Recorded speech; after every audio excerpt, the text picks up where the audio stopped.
Orval, Chimay ou Rochefort, ces noms teintent aux oreilles des amateurs de bière comme des mots doux. Et si ces noms cachaient bien plus que des bières? Et si elles pouvaient aller bien plus loin qu'un simple breuvage? Dans cette vidéo, on va découvrir le secret le mieux gardé des bières d'abbaye. On va parler de la bière dans la Bible, du mix entre tradition et modernité des brasseries d'abbaye et comment on peut s'inspirer de la bière pour se réinventer dans la mission. Pour la première fois sur cette chaîne, on est sorti de notre studio et on est allé à la rencontre des brasseurs de l'abbaye de Chimay. C'est l'une des abbayes les plus connues grâce à sa bière. Et oui, habiter dans le Nord, ça a parfois ses avantages. Voilà, bien goûté hein. Alors, installez-vous confortablement, n'oubliez pas de vous abonner. C'est parti pour la dégustation.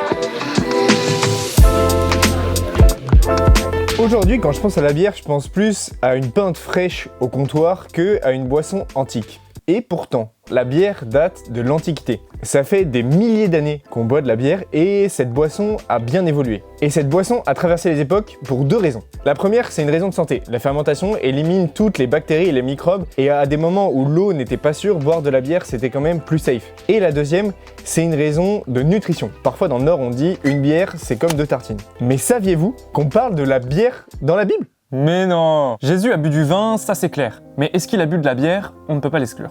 Quand on parcourt la Bible, on voit parfois mentionner une boisson forte. Qu'est-ce que ça peut bien être?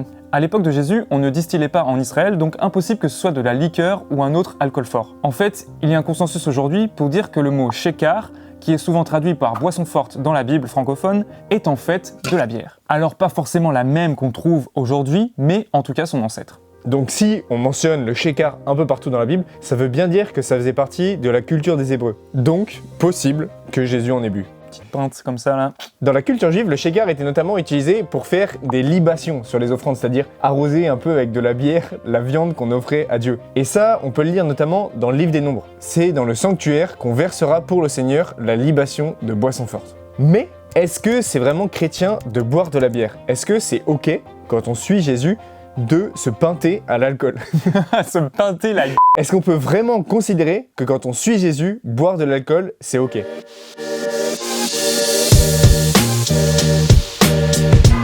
Au temps de Jésus, la plupart des Juifs buvaient de l'alcool. Quand on voit tout le vin à Cana, l'évangéliste exprime en fait la providence de Dieu et la joie de la fête à travers la boisson. En revanche, à l'époque, certains faisaient un vœu qui les excluait de la bamboche. Vous connaissez ce mot? Ceux-là, on les appelle les nazirs et disons que c'était pas des gros teufeurs.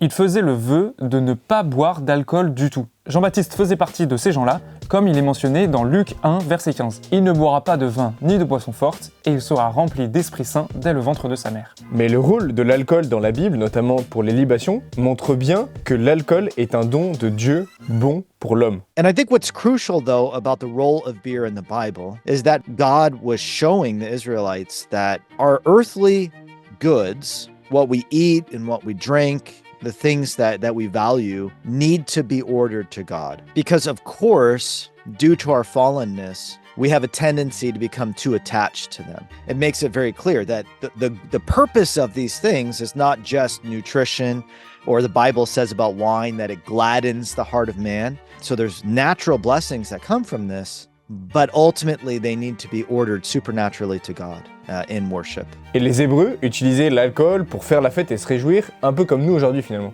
Ce qui est important dans l'usage de l'alcool, mais au fond dans l'usage de plein d'autres choses, c'est que ce soit ordonné à Dieu. Today, we should approach beer, consuming of alcohol in general, through feasting, fasting, and friendship. The feasting, that this is something that should be done for the glory of God. Fasting, that it always has to be done in moderation, and the church gives us periods of fasting so we can kind of pull back and make sure that we are always drinking in moderation. But third, in friendship, that I think one of the ways in which we can see disordered drinking is when it is done in isolation and it becomes a means of coping with our problems. And we begin drinking too much in order to kind of check out and to pull back from other people. Ça, c'était pour caler un peu plus la place de l'alcool dans la Bible et l'approche qu'on doit avoir en tant que chrétien. Maintenant qu'on a posé les bases, on va pouvoir s'attaquer à la bière de l'époque moderne et aux abbayes brassicoles. Qui a eu cette idée folle, un jour d'inventer l'école, c'est ce sacré Charlemagne. En plus d'inventer l'école, ce bon Charlemagne a aussi propagé la bière. Wouhou, merci Charlemagne. Je m'explique. En propageant la règle bénédictine dans toute l'Europe, il a favorisé une culture du travail et de la prière qui a fait que les abbayes bénédictines brassicoles se sont développées particulièrement. He insisted that every monastery have a school. He also had regulations to regulate the production of beer in general, but also within monasteries. And, monasteries would not be forced to brew. However, even Monte Cassino in Italy, which you would think, well, that is the heart of wine country, but they actually did start producing in this time period as well. So brewing really did take off even in the wine region during Carolingian times. Au 8e et 9e siècle, à l'époque de Charlemagne, on est au Moyen-Âge, dans une époque trouble. Et quand Charlemagne cherche à développer les abbayes avec leurs écoles et tout le concept d'autosuffisance, c'est comme si elle cherchait à développer des petits îlots de lumière. Monasteries built up agriculture in their areas. They built up not only education, but also healthcare. And they certainly cared not only for the sick, but also for pilgrims. So at this time, pilgrimage became much more common. And even when we think of the word hotel or hostel, they come from the word hospitality. And so the monks offered hospitality to anyone who came there. Well, if pilgrims are coming and travelers are coming, you need something to give them. And so the monks would actually give guests a bowl of soup and a glass of beer.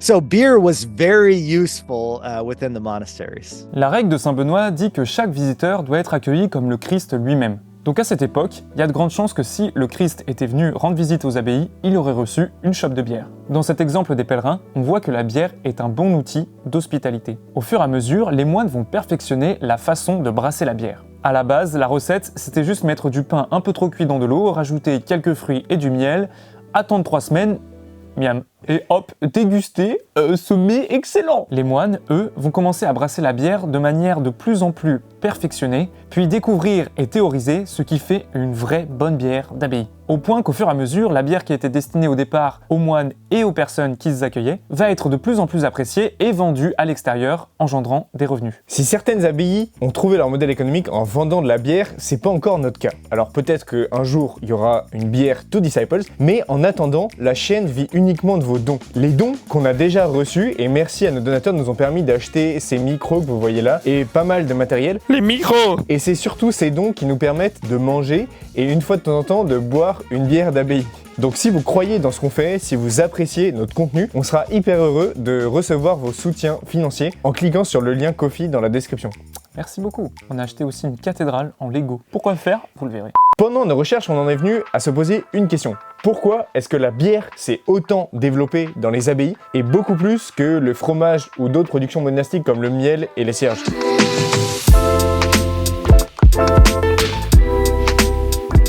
En fait, on s'est rendu compte que mon saint patron, Saint Benoît, le meilleur saint entre nous, le plus grand saint patron de l'histoire, Saint Benoît.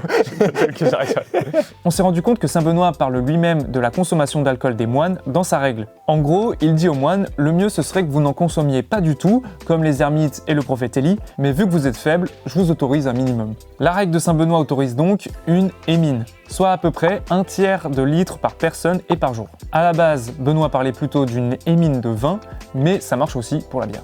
Il y a quand même quelques petites exceptions. Par exemple, on a entendu qu'en 1814, dans l'abbaye de Westmalle, en Belgique, ils avaient le droit de boire 2 verres de bière par jour par personne. Bon, à la fois, ils revenaient d'exil et ils avaient besoin de ça pour garder un peu le moral. Mais en fait, c'est hyper biblique. Quand on lit le livre des Proverbes, on tombe sur « Donne une boisson forte à qui va mourir, du vin à qui trouve la vie trop amère ». Mais aujourd'hui, ça a un peu changé. Donc ici, si on fait de la bière, c'est parce qu'à l'origine, c'est la boisson locale, si on veut. C'était une manière d'assainir l'eau.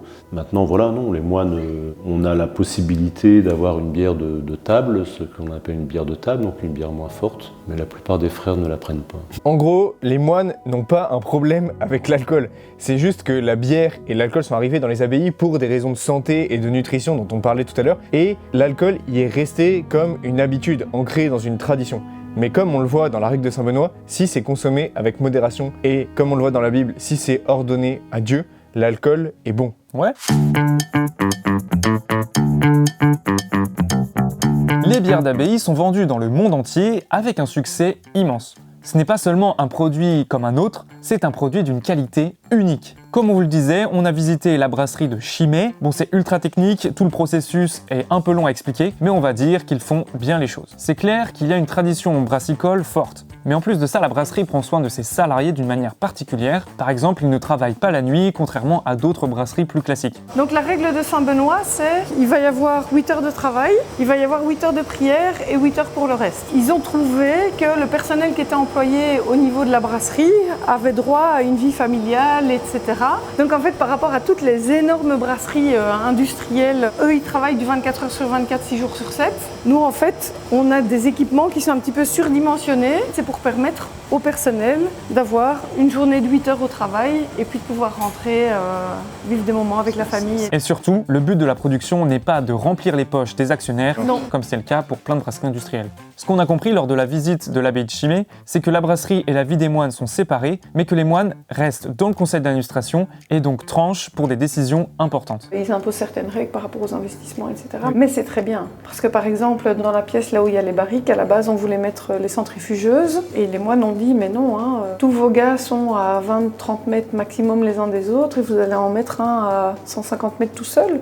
Tout ce qui est valeur de respect, etc., par rapport à l'environnement, par rapport à plein de choses, en fait, ils sont précurseurs. Mais au fond, c'est ce caractère d'hospitalité qui donne aux bières d'abbaye ce goût unique. Et ces produits de qualité peuvent être une occasion d'évangélisation. People come for the beer, but then they stay, right? And they want to learn more and they want to talk to the monks and maybe they'll stay for a mass or for one of the hours of the office. Mais pour ça, il faut que les brasseries soient utilisées de la bonne manière. Monasteries need to use the brewery for more than money. It needs to be a part of the monastic culture. It needs to be a means of welcoming guests. And to evangelize them. Aux États-Unis, il y a eu récemment plusieurs tentatives d'ouverture de brasseries dans les abbayes.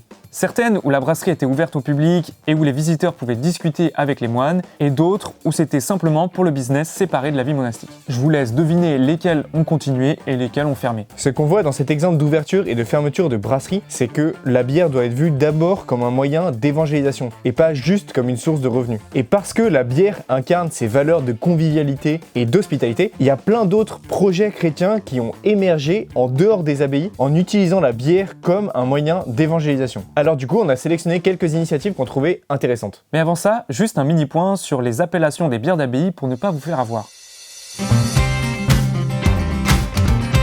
Si vous voulez être sûr que la bière que vous buvez est brassée sous la supervision des moines et que l'argent va directement aux moines ou au projet qu'ils soutiennent, choisissez les bières où l'étiquette mentionne ATP, soit Authentic Trappist Product. Il n'y a que 10 abbayes dans le monde qui ont ce label. Chimay, que nous sommes allés voir, en fait partie. On a une bière trappiste. Il y a les bières d'abbaye, qui certaines sont brassées à l'abbaye, qui d'autres ne sont pas brassées à l'abbaye. Et puis il y a les bières trappistes, où là c'est brassé à l'abbaye et avec notre tradition propre. Les gens n'en peuvent pas forcément tilter, mais pour moi c'était de dire aux gens chrétiens qui venaient là, cette bière-là c'est une bière catho. Enfin, alors elle n'est pas réservée aux cathos. Il y a un sens particulier derrière, même si c'est un gros machin duquel qu'on hérite. La deuxième appellation, c'est bière belge d'abbaye reconnue. Dans ces cas-là, la bière est souvent brassée à l'extérieur de l'abbaye par des industriels, mais il y a des royalties qui sont reversées pour la vie de l'abbaye. C'est le cas des bières que vous pouvez voir dans les supermarchés comme Lev, Grimbergen ou Affligen. Mais on va pas se le cacher, la majorité de l'oseille reste aux industriels. Les abbayes n'ont que des royalties la plupart du temps. Et il y a la troisième catégorie, autres bières d'abbaye. Bon là, ça garantit pas grand-chose, il y a un peu de tout. Au moins, vous saurez à quoi vous en tenir. Pas d'abeille washing entre nous. Privilégiez les bières ATP et en plus, c'est souvent les meilleures. En vrai, ça soutient vraiment des projets locaux.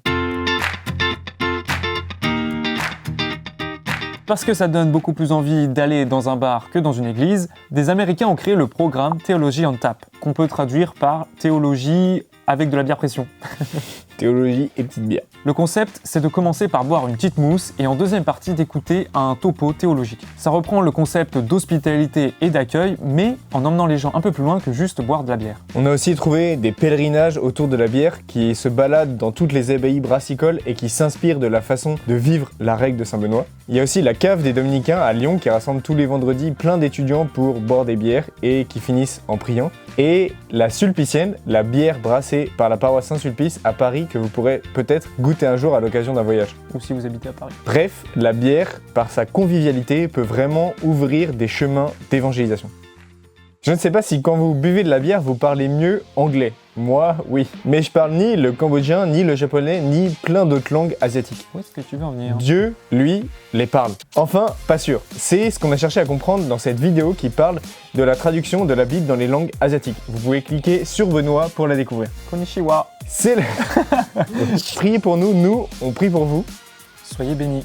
Konnichiwa. Apéro. Apéro. J'espère que vous avez aimé la vidéo. En tout cas, nous, on en a profité pour déguster un peu. Abonnez-vous, comme d'habitude, il y a notre newsletter aussi que vous pouvez retrouver dans la description pour avoir toutes nos nouvelles. Bonne dégustation. Ciao.